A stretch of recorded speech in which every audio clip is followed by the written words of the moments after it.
आज भुवनेश्वर कांग्रेस भवन रे महिला महासभा समारोह पालन होइछे। और अन्याय और अत्याचार, हम कोमल हैं, हम कमजोर नहीं हैं। कोमल है, कमजोर नहीं तू। शक्ति का नाम ही नारी है।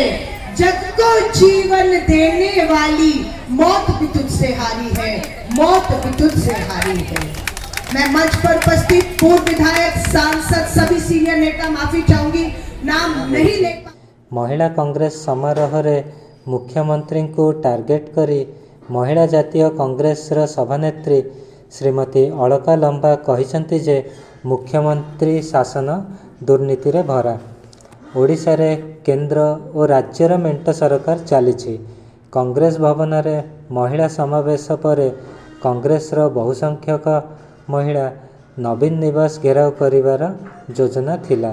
नवीन निवास जाउथिबा महिला कांग्रेस रो सभानेत्री श्रीमती अलका लंबा और ओडिशा रो सभानेत्री श्रीमती मीनाक्षी बाहिनीपति, ओडिशा कांग्रेस रो पीसीसी सभापति श्रीजुक्त शरद पट्टनायक और कांग्रेस रो अनेक कर्मकर्ता माननकु अटकाइला पुलिस।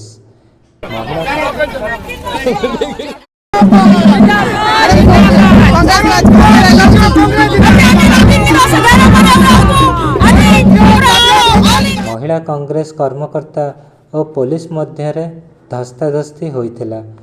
पुलिस रो बैरिकेड डेई आगकु जिबाकु कांग्रेस कर्मकर्तांक उद्यम विफल हैला।